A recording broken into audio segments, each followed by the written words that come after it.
보도록 하겠습니다. 마태복음 11장 28절과 29절입니다. 우리 함께 봉독하겠습니다. 시작. 수고하고 무거운 짐진 자들아 다 내게로 오라. 내가 너희를 쉬게 하리라. 나는 마음이 온유하고 겸손하니 나의 멍에를 메고 내게 배우라. 그리하면 너희 마음이 쉼을 얻으리니. 아멘. 쳤느냐? 마태복음 4장에서는 세례 요한이 잡히시고 난 다음에 예수님의 본격적인 활동이 시작된 것을 이야기해주고 갈릴리에서 제자들을 부르시는 그 사건을 설명해주고 있습니다. 그런데 그 제자들을 부르신 것은 요한복음의 시간상 우리가 살펴봤을 때 그냥 단순히 예수님을 전혀 제자들이 모르던 상황에 나를 따라오너라 라고 하는 말씀에 감동을 받아서 예수님을 따라간 것이 아니다.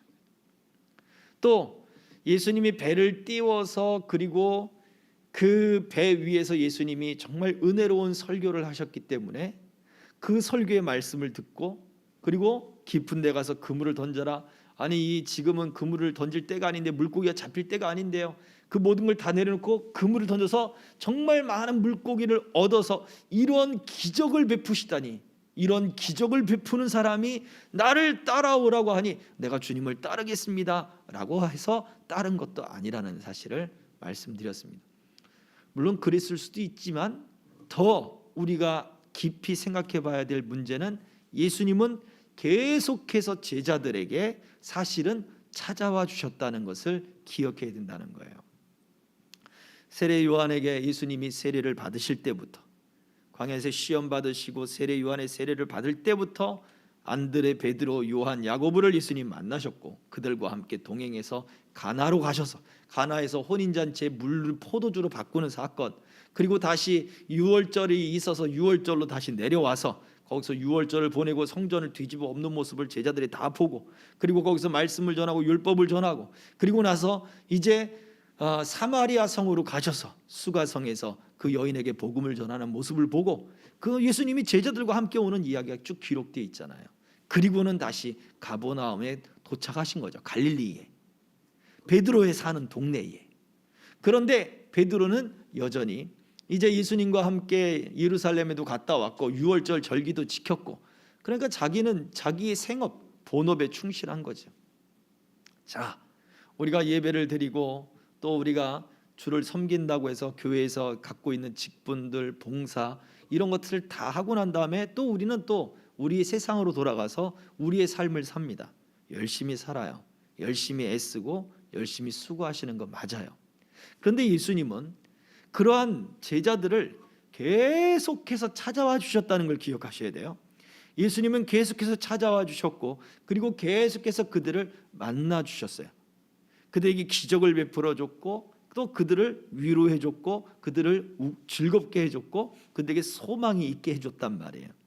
그런데도 예수님이 이 베드로, 야고보, 안드레, 요한 그 외에도 또 다른 제자들에게 예수님은 나를 따라오너라 라고 하는 초청을 하십니다. 왜요? 예수님의 제자를 삼아 그들로 하여금 하나님의 그 말씀의 복음을 온 땅에 만방에 복음을 전하기 위한 우리 예수님의 그 계획 때문에 그래요. 오늘날 그 제자가 저 같은 목회자가 제자입니까? 아니에요. 오늘 말씀을 듣고 복음을 듣는 저와 여러분 모두가 다 예수님의 제자입니다. 예수님이 우리를 그렇게 부르시는 거예요. 끊임없이 우리를 찾아와 주셔서 우리가 만족하는 삶의 수준이 있어요. 우리가 만족하는 신앙의 수준이 있다고요. 어떤 사람은 어린아이 같은 신앙이 있으면 어린아이 같은 수준에 머무르게 되어 있어요. 그러나 나이가 들어가고 또 키가 자라고 그리고 점점 이제 생각이 많아지면 많아질수록 그 이성이 판단하는 어떤 그 지식과 지능과 경험의 수준에 그 정도 맞춰서 거기까지 요구를 한단 말이에요. 근데 예수님은 뭘 하시는 거예요? 만족하지 말고 나를 따라오겠느냐 라고 제자들을 만나 주고 계시다는 거죠. 우리가 이것을 분명히 알아야 돼요. 우리도 제자들처럼 삶에서 수고하고 힘쓰고 애쓰는 사람들이에요. 우리의 삶에 충실한 사람들이에요.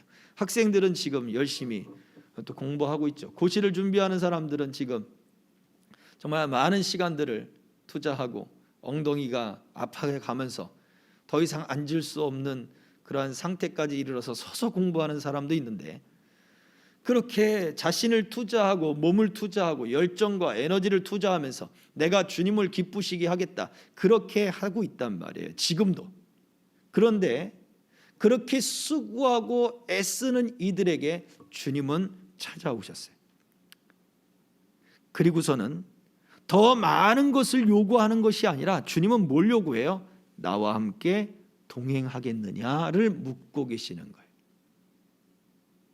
우리는 보다 근본적인 생각을 해 보아야 돼요. 지금 내가 하고 있는 이 열심과 열정과 이 에너지가 주님과 동행하며 하고 있는가를 생각해 보셔야 됩니다. 어떤 것을 이루었다가 중요한 게 아니에요. 마르다와 마리아의 이야기를 여러분 잘 알 것입니다. 마르다는 언니가 되었고 그 가정의 안주인이죠. 그래서 열심히 예수님이 오셨을 때 열심히 분주하게 음식을 장만하느냐고 정말 많이 애를 쓰고 있습니다. 예수님만 오신 게 아니거든요. 제자들도 왔고, 제자들만 온 게 아니거든요. 예수님을 늘 따라다니던 그 동행자들도 다 왔거든요. 그러니 그 사람들을 먹이기 위해서 얼마나 많은 음식들을 준비를 해야 되겠습니까? 혼자 손이 바쁜 거예요. 이것도 해야 되고 저것도 해야 되고 저것도 해야 되고, 지금 내가 주님을 위해서 정말 그 정성스럽게 이 모든 것을 다 하고 싶은데 도와줄 사람이 없는 거예요. 도와줄 사람이 없는 거예요. 예수님, 전 마리아 좀 내보내 주십시오. 마리아가 손을 도우면 지금 내가 해야 할 일을 빨리 끝낼 수 있을 것 같습니다. 그때 예수님 뭐라고 말씀하셔요?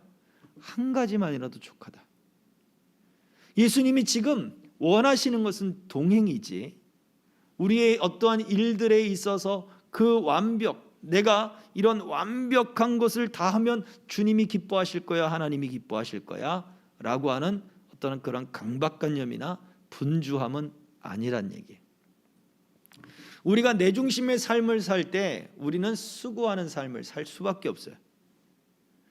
그 삶에 매여서, 어떤 결과에 매여서, 그리고 어떠한 기준에 매여서 우리가 그렇게 살아갈 수밖에 없어요. 우리 스스로 짊어지는 멍에와도 같습니다. 예수님은 끊임없이 말씀으로 다가오시는 거예요. 그리고는 나와 동행하는 게 더 근본적인 거야. 나와 동행하는 게 더 중요한 거야. 예수님이 그렇게 다가오시는 거예요. 그리고는 오늘 이 마태복음 11장 29절, 나는 마음이 온유하고 겸손하니 나의 멍에를 메고 내게 배우라. 그리하면 너희 마음이 쉼을 얻을 것이다 라고 말씀을 하셨습니다. 수고하고 애쓰고 무겁고 분주하고 애절하고, 주님, 내가 큰 것을 바라지 않고 정말 조그만 것, 요거 하나만 이루어지기를 내가 바라는데 주님, 내가 욕심을 내는 건가요? 이렇게 말하는 분들도 있어요. 내가 요것까지만 해놓고 주님을 따라가면 안 될까요? 주님이 원하시는 것은 지금 모습 그대로 주님과 동행하는 거예요. 주님과 동행하는 게 무엇이냐? 바로 믿음으로 살아가는 거예요. 나는 믿고 있는데요, 과연 우리는 얼마나 하나님과의 관계가 회복된 믿음을 가지고 있습니까? 하나님 중심의 믿음의 삶을 살고 있습니까? 중요하지 않아요? 나는 믿음이 있다고 하는데 하나님과 내 관계가 틀어져 있단 말이에요. 멀어져 있단 말이에요. 하나님과 멀어져 있는 게 뭐예요? 죄죠. 또 우리가 하나님과의 관계를 회복하는 것은 무엇입니까? 날마다 하나님을 가까이 부르고 날마다 하나님을 찾아야죠. 하나님의 말씀과 하나님의 뜻의 의미들을 생각해야죠. 그런데 우리가 생각하고 우리가 염려하고 고민하는 것들은 다 내 중심의 삶의 이야기들, 먹고 마시고 쓰고 입고 자고 하는 것들, 내 육체에 필요한 것들 아니겠습니까? 물론 이것이 필요하지 않다는 얘기가 아니에요. 그러나 예수님은 마태복음 6장에서 뭐라 하셨습니까? 그의 나라와 그의 의를 먼저 구하라. 그리하면 이 모든 것을 너희에게 주실 것이다. 분명히 말씀하고 있잖아요. 과연 그렇다면 내가 하나님을 가까이 하고 있는가? 아니면 지금 내 현실을 가까이 하고 있는가? 우리는 현실을 벗어날 수는 없어요. 그렇지만 우리 마음은 항상 하나님을 향하여 있어야 되는 것이고 하나님과의 관계가 좋아야 되는 거예요. 그것이 같이 이루어져야 되는 거예요. 우리의 삶을 살아가는 현실 속에. 제자들을 갈릴리에서 부를 때 아까 말씀드렸습니다. 가버나움은 베드로가 사는 동네. 그러면 그 동네에서 무슨 일이 벌어질까요? 예수님이 살아, 내 옆집이야, 뭐 그렇게 얘기할 수 있지 않을까요? 가까워, 얼마든지 언제든지 내가 가면 돼. 그리고는 잊어버리는 거예요. 분주해서 내 삶을 사느냐고. 주님이 원하시는 것은 늘 언제나 내 생각과 마음과 의지와 감정이 항상 주님과 함께하는 거예요. 오늘 그 아이들과 같이 성경 공부를 하고 왔습니다. 대안학교에 가서 아이들하고 이제 기도 손가락 이렇게 하면서 기도하는 거 있잖아요. 꼬마 아이들이니까 기도를 가르쳐 주는데 세 번째가 용서에 대한 부분이에요. 그러니까 자기는 화가 나면 샌드백을 때리든지 인형을 때리든지 그걸 때려야 화가 풀린다는 거예요. 그래, 그 때릴 때도 하나님 이거 다 때리면 화 풀리게 해주세요라고 기도해. 그리고 이렇게 기도해야 돼. 하나님 내가 이거 안 때리고도 내가 용서할 수 있어야 되는데 샌드백을 꼭 때려야 주님 화가 풀리니 주님 나를 용서해 주세요라고 기도해. 우리 아이들도 마찬가지예요. 아이들도 우리가 우리의 마음이 정말 언제나 하나님과 함께 있는다. 우리 놓치는 시간들이 더 많아요. 엄청 많죠.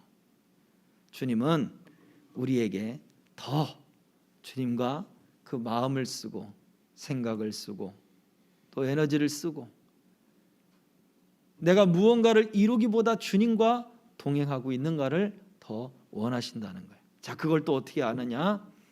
말씀이 우리들에게 요청하잖아요. 주님이 제자들을 찾아와서 뭐라 그래요? 배를 좀 띄워줄 수 있겠느냐? 말씀이 주일날 말씀이 또는 내가 성경을 읽다가 그 말씀이 내게 들어왔어요. 감동이 되었어요. 아, 내가 이렇게 해야지.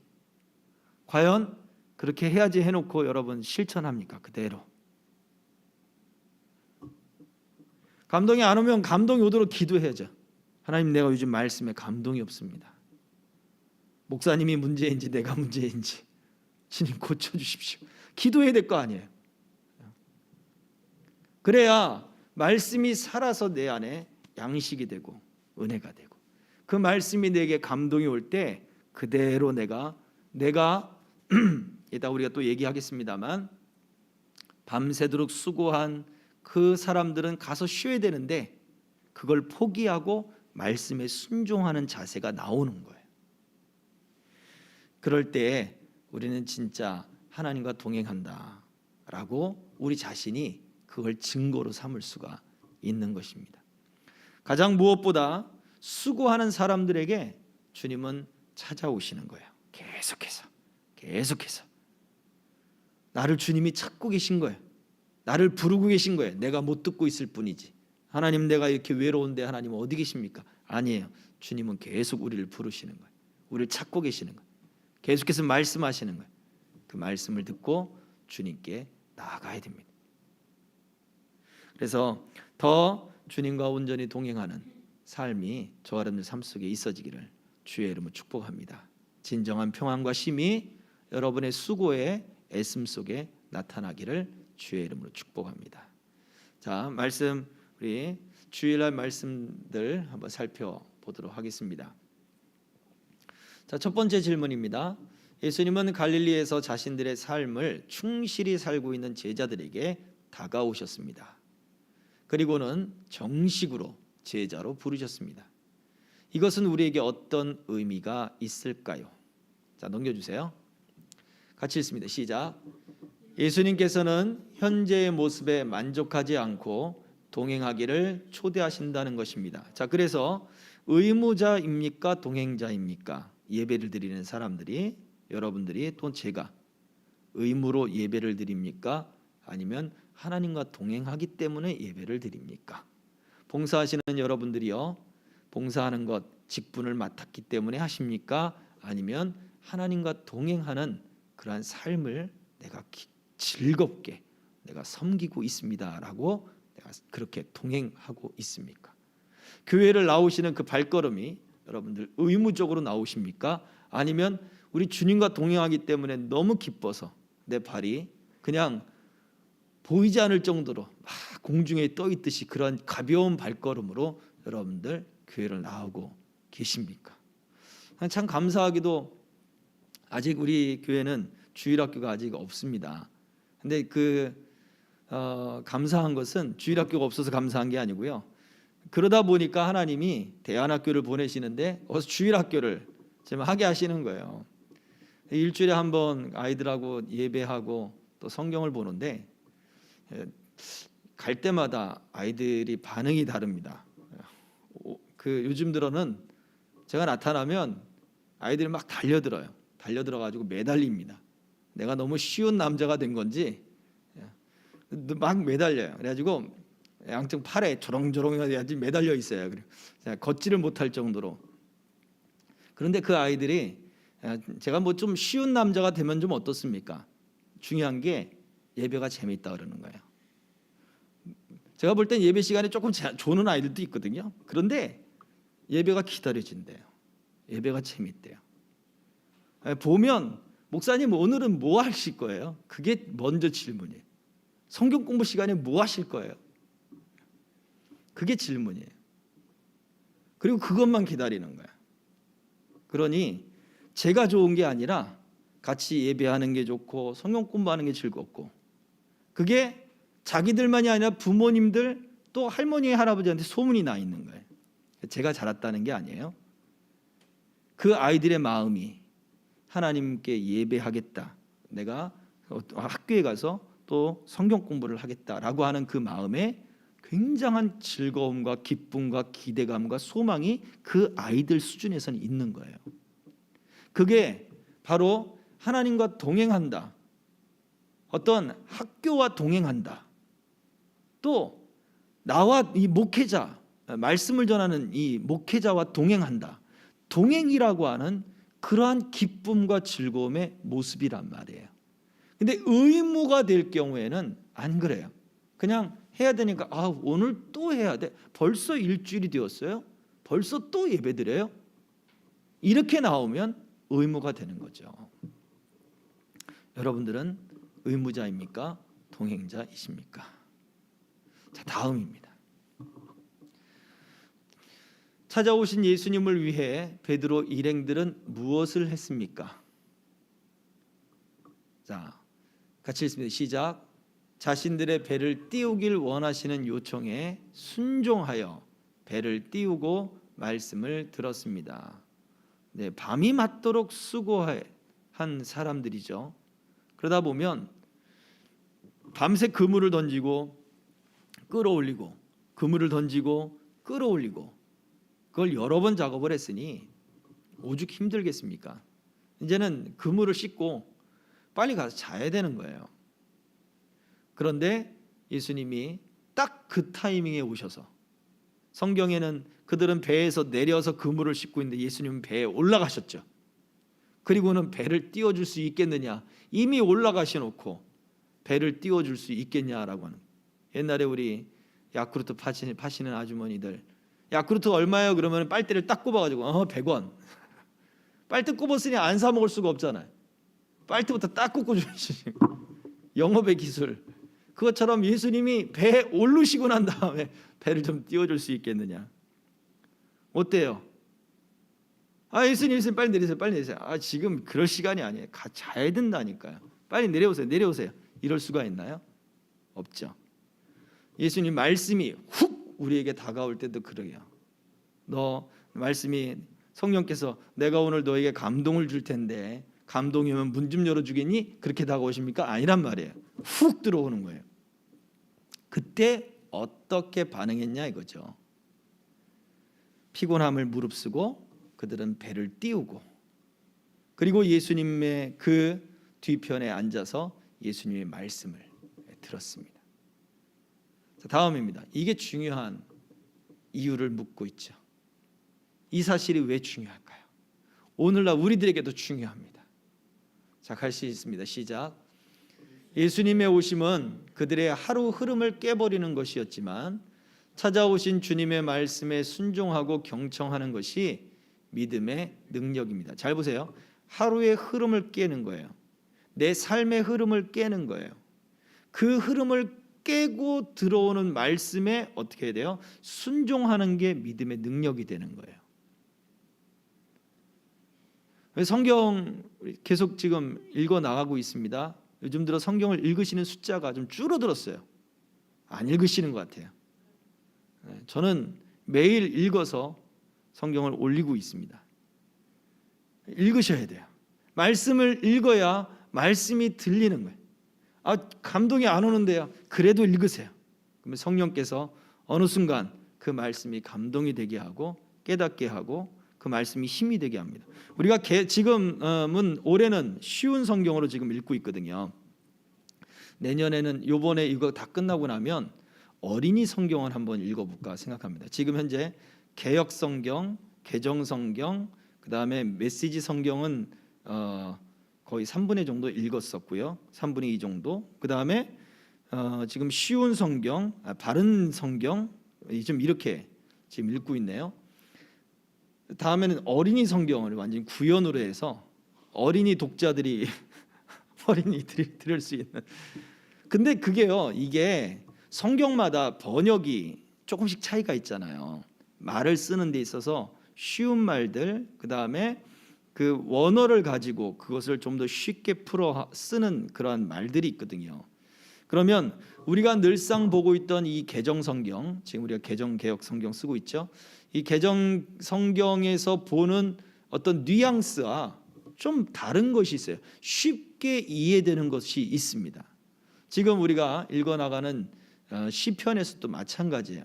의미들이 좀 쉽게 다가오는 것들이 있어요. 그래서 이런 의미가 또 있구나라는 생각이 들게도 한단 말이죠. 그 의미가 새롭게 느껴질 때 말씀이 또 새롭게 다가오기도 해요. 그래서 이 말씀이 내 안에 들어올 때 그 말씀이 참 좋다, 새롭다, 말씀이 재밌다, 그걸로 끝나는 것이 아니라 어떻게 해요?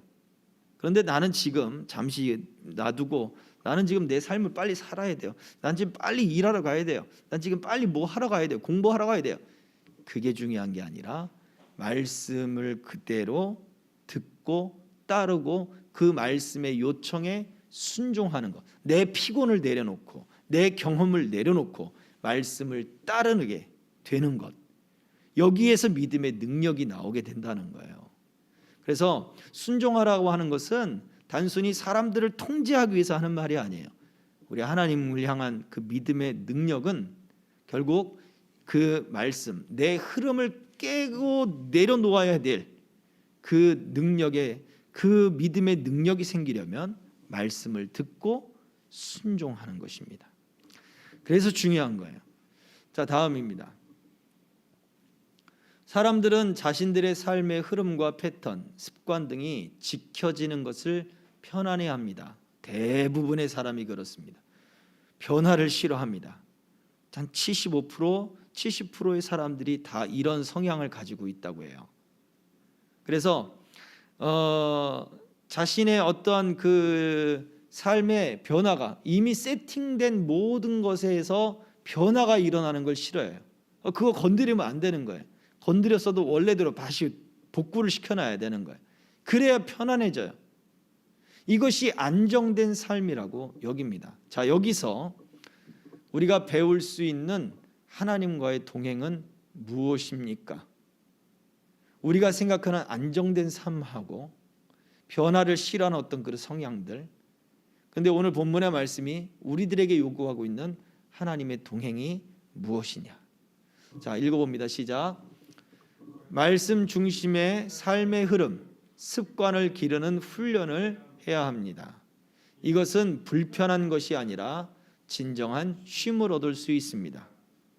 오늘 우리가 읽었던 마태복음 11장 28절 29절 말씀처럼 수고한 사람들 내게로 와라, 내 멍에를 메라, 그러면 너희가 쉼을 얻을 것이다 그랬죠. 말씀 중심의 삶을 살아가는 것, 이 이야기는 지금 내가 생각하고 내가 계획했던 모든 삶의 흐름이 끊어져도 하나님의 말씀에 내가 순종하는 것, 거기에 익숙해져야 돼요. 이것은 불편한 게 아니란 말이에요. 이거 더 불안하게 만드는 거 아니에요? 나 이거 안 해봐서 못하겠는데요. 그게 아니란 말이에요. 우리가 맛있는 거 또는 몸에 좋은 거 아이들에게 이렇게 먹이려고 그러면 안 먹으려고 그러잖아요. 안 먹어봤다고, 이상해 보인다고, 혀 하고 그러지 않습니까? 저도 어릴 때 그랬거든요. 맛있는 순대가 이상해 보인다고 안 먹는다고. 나중에 커서 순대를 먹어보니까 너무 맛있던 거예요. 내가 이걸 왜 그동안에 안 먹었지? 지금 뭐 엄청나게 잘 먹습니다. 순대만 잘 먹습니까? 곱창, 막창, 대창 뭐 잘 먹습니다. 근데 어릴 때는 이랬단 말이에요. 쳐다도 안 봤어요. 이상하게 생겼다고. 우리 똑같아요. 하나님이 우리에게 우리 영의 좋은 것, 우리 영의 쉼, 우리 영의 안식을 위해서 말씀하시는 것이 하나님 나 그거 싫어요. 나 그거 불편해요. 그거 나 안 맞는다고요. 나 그거 안 어울려요. 우리가 그렇게 거절하고 있는 거예요. 하나님의 말씀에 순종하는 습관을 길러야 합니다. 그래서 베드로 사도는 바울 사도는 디모데에게 경건의 훈련을 하라라는 그런 말씀을 했죠. 그렇습니다.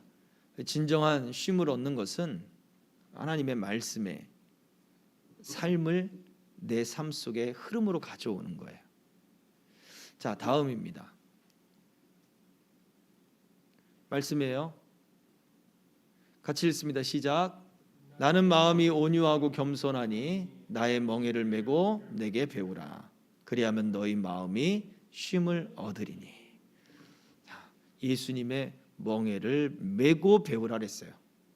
베껴주는 것이 아니라 나의 멍에를 메어야 배울 수 있는 거예요. 그거 불편한데요. 아니야, 이건 매면 내가 같이 매줄 거야. 힘들잖아요, 무겁잖아요. 내가 그 힘을 다 써줄 거야. 이런단 말이죠. 근데 우리는 그게 불편한 거예요. 그게 불편한 거예요. 자, 예를 들어서 우리가 누구에게 하나님이 주신 물질을 가지고 선하게 써야 된다는 걸 알아요. 심어야 된다는 걸 알아요. 그리고 베풀어야 된다는 걸 알아요. 주라, 그리하면 누르고 흔들어 너희에게 넘치도록 하여 안겨주리라 그러셨잖아요. 우리가 그걸 알아요.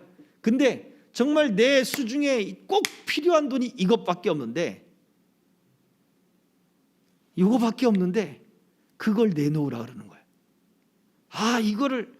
나 이거밖에 없는데 이거 다 쓰면 나는 어떻게 해요, 하나님? 그런데 하나님은 그것을 믿고 말씀을 믿고 주고 쓰고 선하게 사용하고 베풀면 하나님이 어떻게 하신다고요? 누르고 흔들어 넘치도록 하여 너희에게 안겨줄 것이다. 이걸 배우게 되는 거죠. 그런데 내 손에 있는 것을 꼭 쥐고 베풀지 못하고 나누지 못하고 드리지 못하고 그러고 있단 말이에요. 우리는 왜? 이걸 나누고 베풀고 드려버리면 내게 없어지니까, 나는 또다시 불편해지니까. 그렇지 않아요? 근데 하나님은 아니야, 그건 불편한 게 아니야. 내가 약속대로 책임져 줄게. 우리가 이걸 경험해야 되는 거예요. 이걸 말씀하고 있는 거예요. 그러면 하나님이 진짜 이렇게 말씀대로 주시는구나 라는 생각이 들게 되죠. 그러면 다음에 다시 또 나누고 베풀고 드리고 섬길 수 있게 되는 거예요. 왜? 하나님이 또다시 내게 누리고 흔들어 넘치도록 해서 안겨주실 것을 믿었기 때문인 거예요. 그렇게 배워나가는 것입니다. 다음이요. 예수님의 요청과 말씀대로 순종한 이들이 얻게 된 능력은 무엇인가요? 예수님이 배 띄워주세요 그랬더니 배를 띄웠죠. 자, 여기에서 얻었던 세 가지가 있었죠. 첫 번째는 무엇입니까? 풍성했죠. 물고기를 많이 잡았습니다. 밤새도록 한 마디 못 잡았는데 해가 쨍쨍 떠오른 그 때에 물고기를 많이 잡았어요. 두 배에 가득 채우게 잡은 것이어요. 엄청나게 잡은 거죠. 자, 두 번째는 무엇입니까? 피곤한 줄 모르게 됐죠. 즐거움이 있으니까 피곤한 줄 모르는 거예요. 엔돌핀이 막 솟아오르니까 언제 피곤했냐 뜻이 싹 사라져 버리잖아요. 왜요? 예수님 말씀대로 순종했더니 두 배에 가득 차게 잠겼거든요. 이 신기한 거거든요. 말씀대로 순종했더니 하나님이 채워주시는 거거든요. 이게 신기하거든요. 그렇지 않습니까? 여러분도 경험해 보시길 바라요. 저는 오늘 하나님의 그러한 채우심을 또 오늘 또 놀라고 왔습니다. 하나님 채워주셨어요. 꼭 필요한 게 있었는데 그 필요한 거를 꼭 필요한데 또 썼거든요. 제가 쓴 게 아니라 이거 내가 써야 되는데 근데 그걸 베풀었어요. 저도 섬겼어요. 그랬더니 하나님이 필요한 만큼 또 그거보다 더 많이 채워주셨어요. 배우는 거예요. 그러면 어떻게 돼요? 가지고 있던 두려움이 싹 사라지잖아요. 야, 하나님 말씀대로 이렇게 하시는구나. 밤이 맞도록 수고하고 애쓴 피곤함이 싹 사라져 버리는 거예요. 그렇지 않습니까? 그리고는 어떤 생각이 들어요? 아유, 내가 그 쫄보였네. 하나님 죄송합니다. 그때 쫄아가지고 하나님 말씀대로 이러면 하나님이 더 복 주시는 걸 내가 알아야 되는데 하나님 내가 쫄보였습니다. 웃으면서 그렇게 고백하지 않아요? 세 번째는 무엇입니까? 그래서 주님, 나는 죄인입니다. 나를 떠나소서 하고 베드로가 주님께 고백했던 것처럼 하나님 앞에 자신의 모습이 겸손해질 수밖에 없어요. 하나님의 은혜로 사는 거구나 라고 고백할 수밖에 없단 말이에요. 자, 다음입니다. 모세가 밝히는 하나님의 백성들의 정체성은 무엇이었죠? 오후 시간에 살펴봤습니다. 말씀입니다. 같이 읽습니다. 시작. 나와 주의 백성이 주의 목전에 은총 입은 줄을 무엇으로 알리까? 주께서 우리와 함께 행하심으로 나와 주의 백성을 천하 만민 중에 구별하심이 아니니까. 아멘. 어떻게 하신다고요? 우리와 함께 행하심으로. 모세가 말하는 하나님의 백성은 하나님과 함께하는 사람들이었어요. 하나님과 함께하는 사람. 이건 종족을 떠나는 거예요. 애굽에서 나올 때 무수한 잡다한 족속이 함께 했더라 그랬어요. 그들이 불평하고 불만을 시작을 하긴 했지만 그들도 하나님의 기적을 받고 그래서 우리도 함께 가겠다. 다 받아준 거예요. 하나님의 말씀 율법에서도 너희와 함께 거하는 외국인들 그들도 할례를 행하고 또 그들도 내 축제에 함께하고 내 율법에 함께하면 너희들의 회중에 함께 포용해주고 그런 말씀들이 하나님의 율법 속에도 담겨 있어요. 또 아브라함을 통해서도 마찬가지고 베드로를 통해서도 마찬가지고 얼마든지 부르시는 하나님의 약속이 그 약속이 나라와 민족에 국한되지 않음을 말해주고 있단 말이에요. 중요한 게 무엇입니까? 하나님과 동행하고 있느냐, 하나님과 함께하고 있느냐가 중요한 거예요. 그래서 나는 교회 다닙니다. 네, 그런데 하나님과 함께 하십니까? 나는 기독교인입니다. 네, 그런데 하나님과 함께하고 계십니까? 하나님과의 관계가 틀어지지 않고 그분과 가깝습니까? 매일 하나님을 가까이 찾습니까? 매일 하나님의 뜻, 그 말씀에 순종하고 있습니까?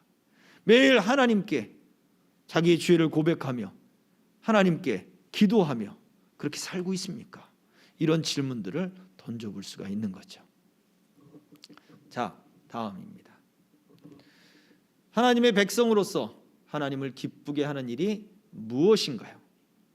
히브리서 11장 5절은 이야기를 하고 있습니다. 선명하게 이야기를 하고 있어요. 자, 시작.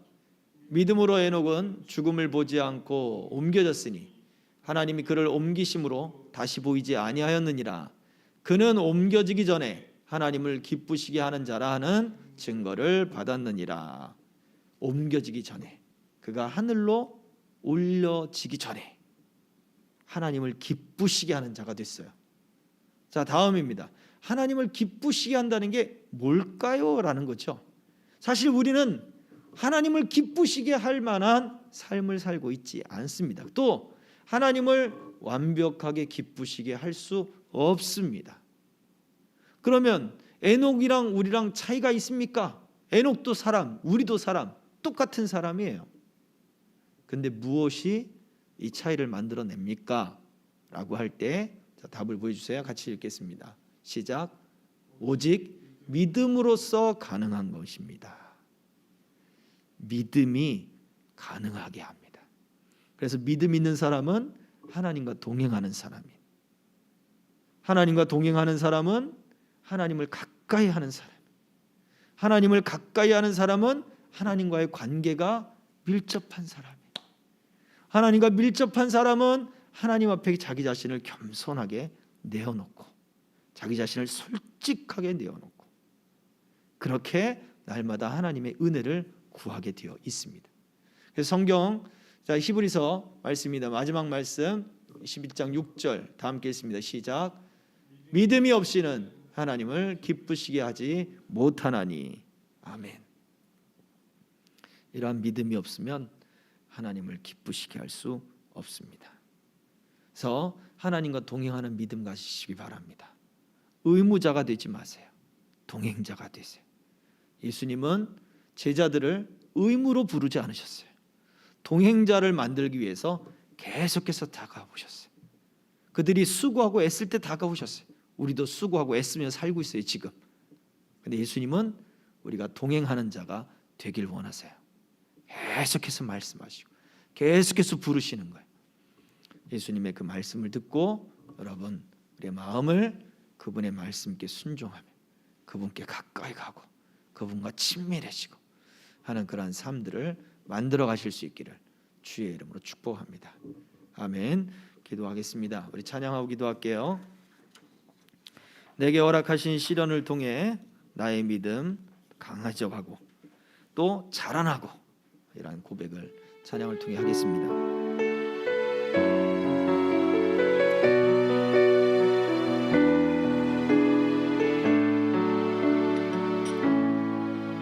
내게 허락하신 시련을 통해 나의 믿음 더욱 강하게 자라나고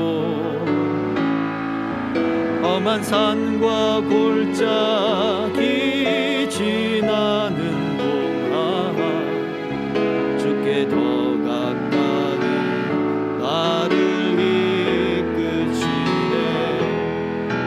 내가 겪는 시험이 어렵고 힘겨워도 내 주님보다 크지 않네. 내 앞에 바다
믿음으로 살아가는 것이 의무자가 아니라 동행자가 되어야 됩니다.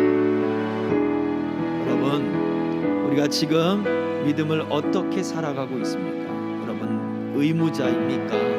동행자입니까? 하나님, 내가 주님의 그 말씀에 듣고 내 모든 수고로움을 내려놓고 내 시간의 피곤함을 내려놓고 분주함을 내려놓고 그 말씀을 따라 순종하는 동행자가 되게 하옵소서.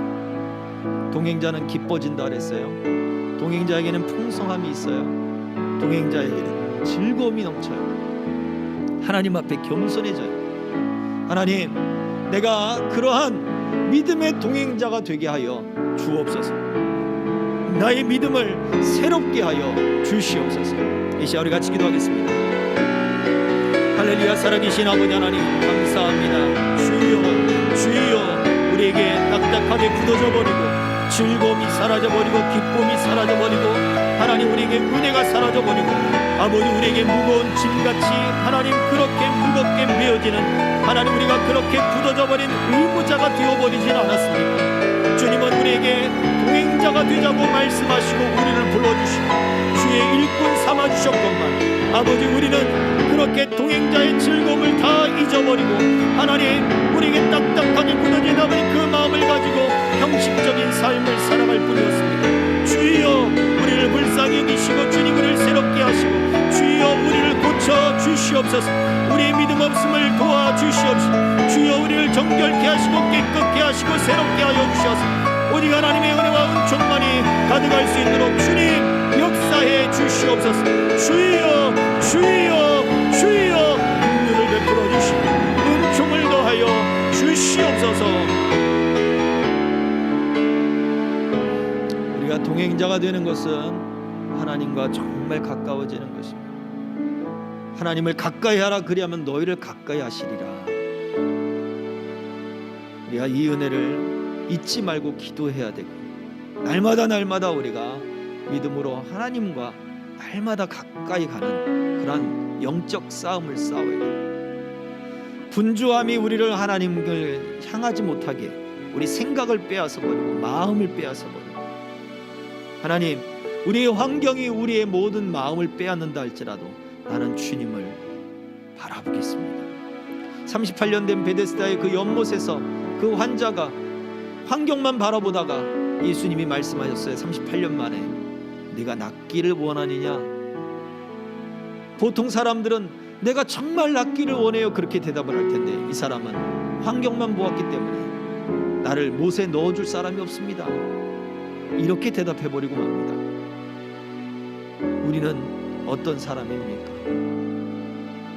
우리는 정말 날마다 주님과 가까이 하는 것을 잊어버리지 않고 그 믿음이 주님을 가까이 하는 그 즐거움이라는 사실을 잊어버리지 않고 우리는 그렇게 날마다 주님을 찾고 있습니다. 날마다 주님을 찾는데 이것 좀 해주세요, 이것 좀 도와주세요, 이것 좀 이루어주세요.